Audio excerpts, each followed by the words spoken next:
Hello बच्चों, welcome to easy learning channel. कैसे हो आप? आई होप आप लोगों को लास्ट वाला वीडियो अच्छे से समझ में आया हुआ है, जो एक्सप्लेनेशन मैंने कराया था चेंजेस अराउंड अस चैप्टर। तो आज मैं इस चैप्टर का आपको एक्सरसाइज कराने वाली हूँ। ये देखिए एक्सरसाइजेस जो दिए गए हैं, इनमें मैं आपको ऑब्जेक्टिव और चूज़ द करेक्ट ऑप्शन, ये सब अब मैं आपको पूरा ऑब्जेक्टिव क्लियर करने वाली हूँ। तो चलिए स्टार्ट करते हैं आज का वीडियो। तो ये चैप्टर जो एक्सरसाइज है, इसमें आपको फर्स्ट वन में दिया गया है ऑब्जेक्टिव टाइप क्वेश्चन, और ए में है फिल इन द ब्लैंक्स। इनमें आपको क्या करना है, जो फिल करना है, ब्लैंक्स को फिल करना है।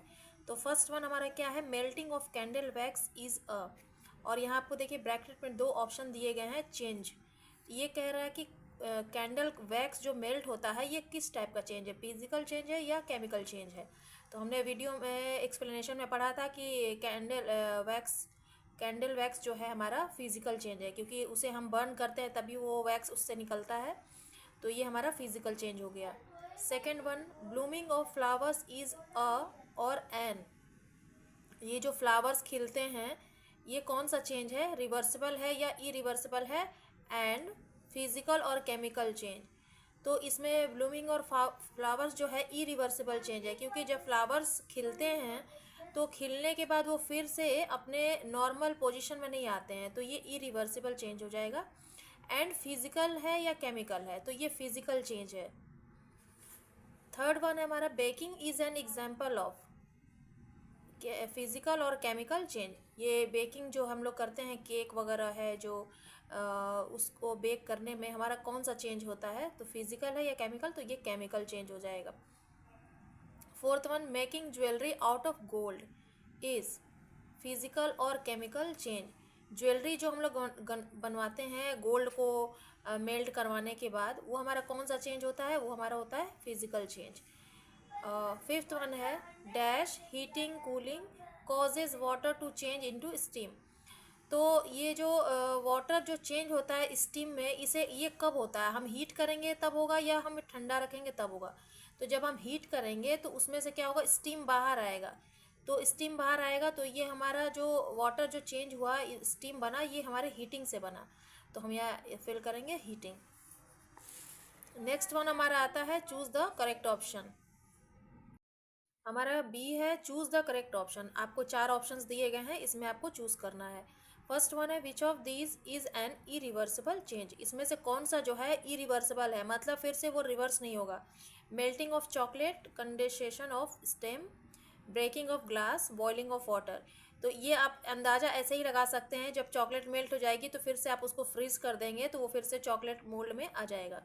कंडेंसेशन ऑफ स्टीम, ये कंडेंसेशन ऑफ स्टीम है, ये भी रिवर्सिबल चेंज है। जैसे पानी ठंडा होता है तो फिर से वो पानी बन जाता है, और फिर से आप बॉयल करेंगे तो वो स्टीम में कन्वर्ट हो जाता है। Breaking of glass, boiling of water, पानी को बॉयल करके हम उसे ठंडा कर फिर से बॉयल कर सकते हैं, तो ये हमारा सब रिवर्सिबल चेंज है। लेकिन ब्रेकिंग ऑफ ग्लास, जैसे ग्लास टूट जाए तो फिर से आप उसको जोड़ नहीं सकते हैं, तो ये हमारा हो जाएगा इरिवर्सिबल चेंज। इसलिए हम सी पर इस पर करेक्ट करेंगे। आपको क्वेश्चंस को इसी तरह से समझना है कि क्वेश्चन क्या कह रहा है और हमें आंसर क्या देना है, इस टाइप से जैसे मैं आपको समझा रही हूँ। तो इस तरह से आपको आंसर समझ कर लिखना है। आपको एग्ज़ाम में ऐसे याद नहीं करना है कि 1 का सी, 2 का बी, 3 का ए, इस तरह से आपको कभी याद नहीं करना है। बहुत से बच्चे ऐसे याद करते हैं तो कन्फ्यूज़ हो जाते हैं एग्ज़ाम में, और उन्हें समझ में नहीं आता है क्वेश्चन क्या कह रहा है, और घर पर जब चेक करते हैं तो आंसर गलत मिलता है। तो आपको हमेशा क्वेश्चंस को पढ़कर समझना है, फिर आपको आंसर चूज़ करना है। सेकंड वन है, cooking of food is an example of change. हम जो खाना बनाते हैं ये किस टाइप का एग्जाम्पल है, केमिकल है, इरिवर्सिबल है, फिजिकल है, या दोनों है। तो ये कुकिंग ऑफ फूड जो है ये हमारा बोथ ए एंड बी, तो हमारा ए केमिकल भी है और इरिवर्सिबल चेंज भी है, क्योंकि हम कुक करते हैं तो उसमें बहुत सारे आइटम्स हम उसमें डालते हैं, और इरिवर्सिबल इसलिए है क्योंकि अगर हम जो भी इंग्रेडिएंट्स उसमें डालते हैं तो हम उसे फिर से वापस ला नहीं सकते, तो इसलिए हमारा आंसर ए बी है, means D, A and B. तो हमारा आंसर हो जाएगा यहाँ पे डी। थर्ड वन है, विच of the following is a reversible and physical change. इसमें से कौन सा रिवर्सिबल है और फिजिकल है। तो इसमें रिवर्सिबल हमारा हो जाएगा मेल्टिंग ऑफ वैक्स, ये हमारा जो है रिवर्सिबल चेंज है, क्योंकि वैक्स जब मेल्ट होता है तो उसको जमने के बाद फिर से वो कैंडल बन जाती है। ब्लूमिंग ऑफ फ्लावर्स ये इरिवर्सिबल है। स्लाइसिंग ऑफ फ्रूट्स ये भी इरिवर्सिबल है। मेकिंग चपाती फ्रॉम डो, तो ये सब इरिवर्सिबल चेंज है। हमारा रिवर्सिबल चेंज है मेल्टिंग ऑफ वैक्स।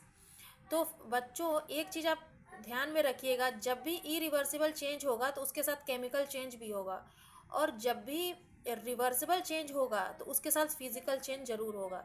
ये जो टिप्स है मैं आपको शेयर कर रही हूँ, ये टिप्स आप हमेशा याद रखिएगा।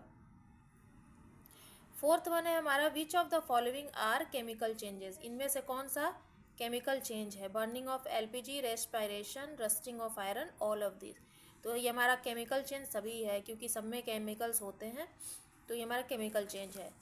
What happens to the mercury when a thermometer is dipped in cold water, तो जब हम मर्क्यूरी के थर्मामीटर में डिप करेंगे तो कोल्ड वाटर में, तो क्या होता है?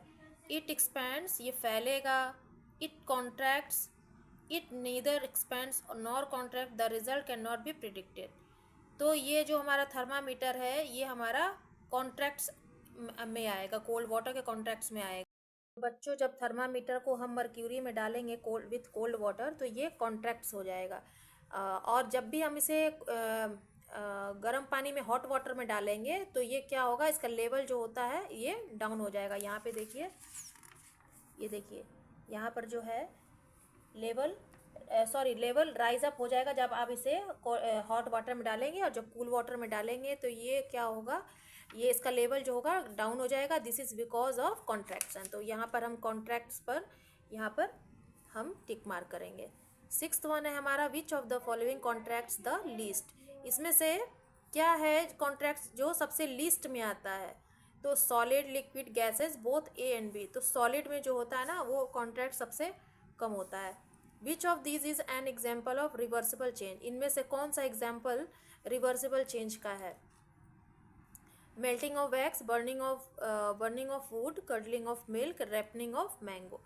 तो इसमें रिवर्सिबल में क्या होता है, जब किसी चीज़ को जैसे मेल्ट हो गया तो फिर से उसे दोबारा उसी पोजीशन में लाना, वो रिवर्सिबल चेंज होता है। तो जो मेल्टिंग ऑफ वैक्स है ये जो हमारा रिवर्सिबल है, क्योंकि जब लकड़ी जल जाएगी तो फिर से वो सॉलिड लकड़ी बनेगी नहीं। मिल्क जो है कर्लिंग हो जाएगी तो वो खट्टा हो जाएगा, फिर हमें उसे चीज़ बनानी पड़ेगी। रेपनिंग ऑफ मैंगो, मैंगो सड़ जाएगा तो फिर से वो फ्रेश मैंगो नहीं बन सकता। तो इस तरह से आपको क्वेश्चंस को समझकर फिर आंसर देना है। तो मेल्टिंग ऑफ वैक्स इस 7th का ए हमारा आंसर हो गया। अब बढ़ते हैं आगे की तरफ। ये देखिए क्वेश्चन नंबर हमारा 8 है, What will happen the level of mercury in the thermometer when it dipped in hot water? तो जब हम मर्क्यूरी को थर्मामीटर मीन्स जब हॉट वाटर में डिप करेंगे थर्मामीटर को तो क्या होता है? जैसा कि अभी मैंने बताया, remain same, rise up, falls down, can not be predicted. तो उसका जो लेवल होगा ना ये राइज अप हो जाएगा, और जब कोल्ड वाटर यहाँ होगा तो ये फॉल्स डाउन हो जाता है। तो हमारा 8th का हमारा आंसर होता है बी।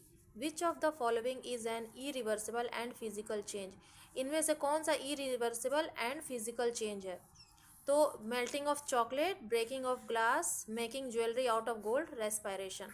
तो हमारा जो ब्रेकिंग ऑफ ग्लास है ये हमारा इरिवर्सिबल और फिजिकल है। फिजिकल मीन्स हमारे हाथ से ही गिरता है ग्लास, तो इरिवर्सिबल हम उसे बना नहीं सकते फिर से ग्लास, तो ये हमारा इरिवर्सिबल चेंज में आता है। तो 9th का हमारा बी हो गया। 10th में, विच of the following will result in expansion of air, इनमें से कौन सा जो है एयर जब फैलता है तो इसका क्या रिजल्ट होगा? Keeping and inflated balloon in the sun, keeping an inflated balloon in the refrigerator, keeping an inflated balloon in ice cold water, no change will be observe in the size of balloon. तो air कब expansion होगा, मतलब उसका result क्या होगा जब फैल जाएगा? तो keeping an inflated balloon in the sun, जब सन में हम बैलून में एयर डालेंगे तो वो बहुत तेज़ी से फैलता है। तो इसका हमारा 10th का हमारा ए आंसर हो जाता है। अब हमारा आता है very short answer type question, give 2 examples for the following. हमें इन सब के 2 एग्जाम्पल्स देने हैं, फिजिकल चेंजेस के, chemical changes, reversible changes, irreversible changes, application of expansion. तो फर्स्ट वन हमारा फिजिकल चेंज में क्या आ जाएगा? स्लाइसिंग और मेल्टिंग, ये हम लोग कर सकते हैं। केमिकल चेंज में क्या होगा? बर्निंग, रस्टिंग, रिवर्सिबल चेंज में क्या होता है, मेल्टिंग ऑफ बटर और चॉकलेट, मेल्टिंग ऑफ चॉकलेट भी लिख सकते हैं यहाँ पर, melting of butter. Irreversible change में हमारा आता है ब्लूमिंग ऑफ फ्लावर और ब्लूमिंग ऑफ रेपनिंग फ्रूट्स। यहाँ पर आप लिखिए ripening fruits. Application of expansion में होता है हमारा सॉलिड एंड लिक्विड। तो ये हमारा ये कंप्लीट होता है सेकंड वेरी शॉर्ट आंसर का क्वेश्चन ए। अब हम आते हैं बी में। बी में हमारा है identify the type of changes that acquire when the following happens. हम कैसे पहचानेंगे जब चेंज होता है तो क्या होता है, कैसे हम आइडेंटिफाई करेंगे। फर्स्ट वन है हमारा ब्रेकिंग ऑफ ग्लास जार।